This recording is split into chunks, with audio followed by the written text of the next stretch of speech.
Hello, welcome back. In this unit, we're going to talk about the book of Ruth.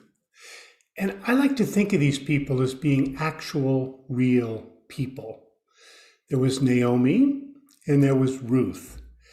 And Naomi, through a famine, moved with her family, her husband and two sons, to Moab, which is a country right next to or right near Israel.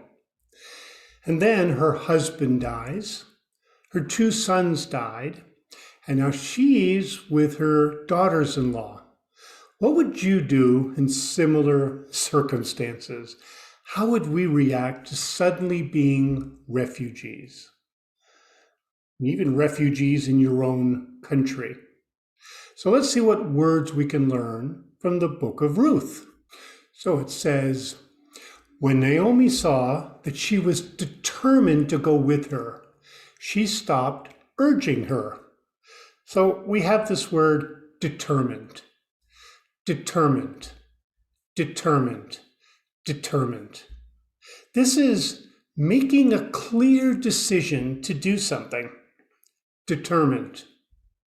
So when Naomi saw that she was determined becomes when Naomi saw that she was making a clear decision. She stopped urging her. Which leads us to the next word, urging, urging, urging, urging. This is trying as hard as you can to get someone to do something. Urge her, do this, please do this. Urging. So she stopped urging her. She stopped trying as hard as she could to get Ruth to go home, urging. So they both went up. So they both went until they came to Bethlehem. When they had come to Bethlehem, all the city was excited about them. And they asked, "Is this Naomi?"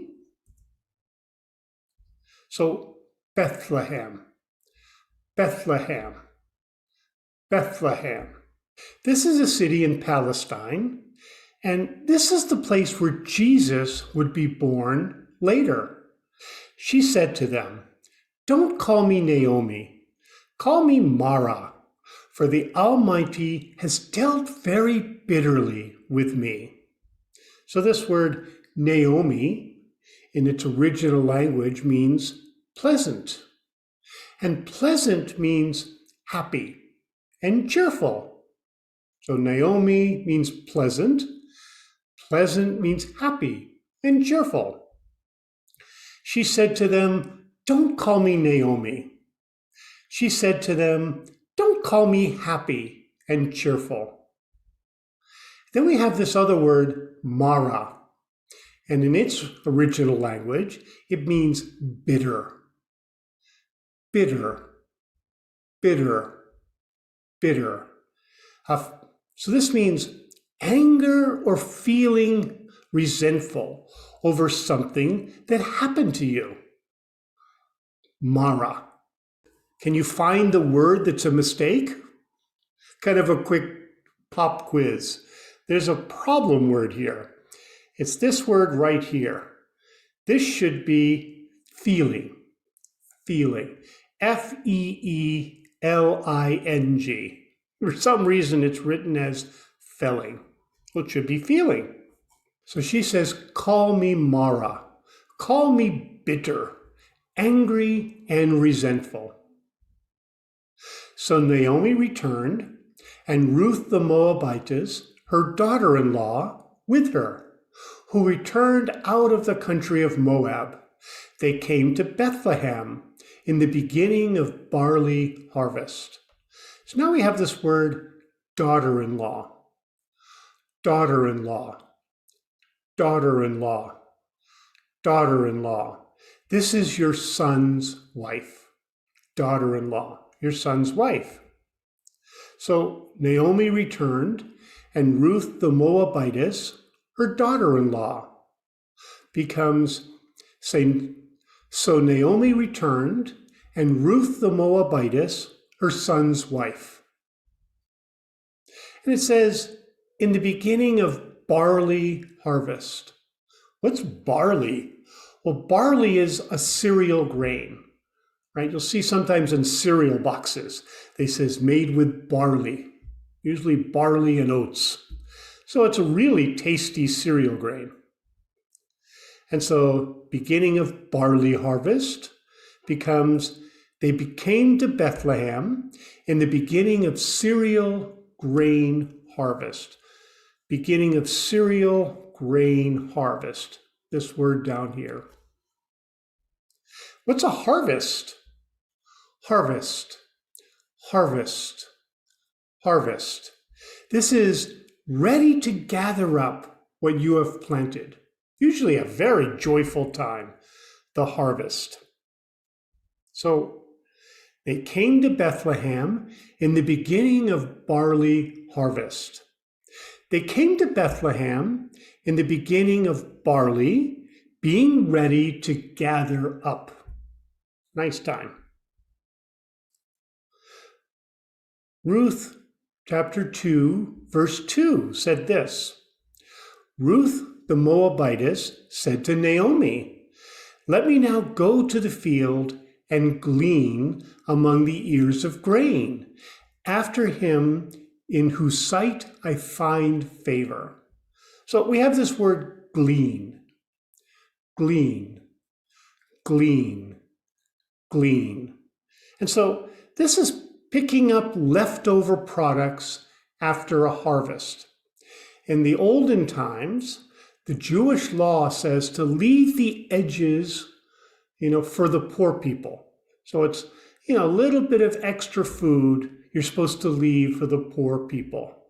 So this becomes, let me now go to the field and glean among the ears of grain, becomes, let me now go to the field and pick up leftover products after a harvest among the ears of grain.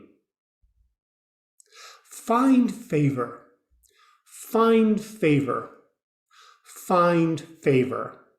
A person looks at you in a positive way and usually helps you. That's to find favor. After him, in whose sight I find favor. You could word this a different way. After him, in whose sight I find a person who looks at me in a positive way. Probably going to help them. Ruth chapter 3, verse 3. Therefore wash yourself, anoint yourself, get dressed, and go down to the threshing floor. But don't make yourself known to the man until he has finished eating and drinking.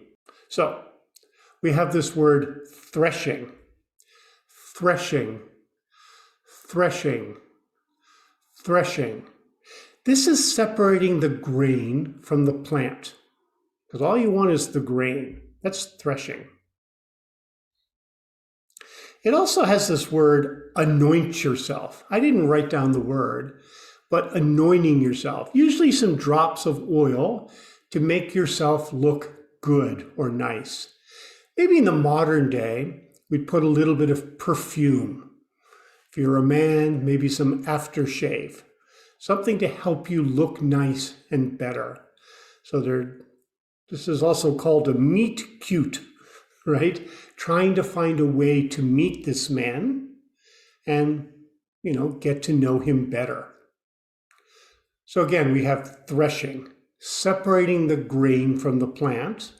So now you can say, and go down to the threshing floor, and go down to the place separating the grain from the plant. So the place where they do this is the threshing floor. Ruth chapter 4, verse 7. Now this was the custom in former time in Israel concerning redeeming and concerning exchanging, to confirm all things. A man took off his sandal and gave it to his neighbor. And this was the way of formerly And this was the way of formalizing transactions in Israel. Formalizing transactions in Israel. Might sound strange to us in the modern times, but we like shake hands to formalize a transaction. Some cultures, they might bow respectfully. Sometimes just your word. We used to say in English, my word is my bond, right? If I give you my word, it's going to happen. So taking off your sandals sounds strange to us, worked for them. So we first of all have this word redeem. Redeem. Redeem. Redeem. To get something back that was lost, usually by buying it. So that's the word redeem. Now, this was the custom in former time in Israel concerning redeeming. Or this was the custom in former time in Israel concerning getting something back that was lost. Getting something back that was lost. Confirm. Confirm. Confirm. Confirm. This shows something is true or correct, to confirm it. We might word this if you confirm a reservation. If you have a reservation at a restaurant or maybe at a hotel, you'd say, oh, hello, I'm calling to confirm my reservation. So if we go back to that, showing it's true and correct, right? Is this the right reservation? That's to confirm.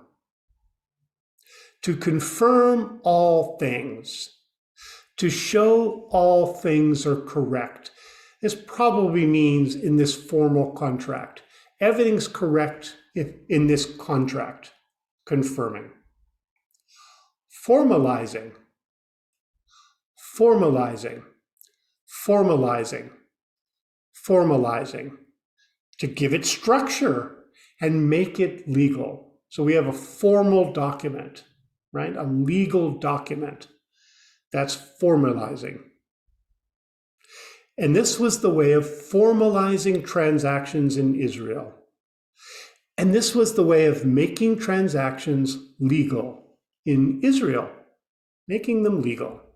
So I hope you got a lot out of the book of Ruth. I hope you learned a lot of new words and can start using them in your everyday life. Been my pleasure to teach you in this lesson. Enjoy Ruth and the rest of this series. Have a great day. See you later. Bye.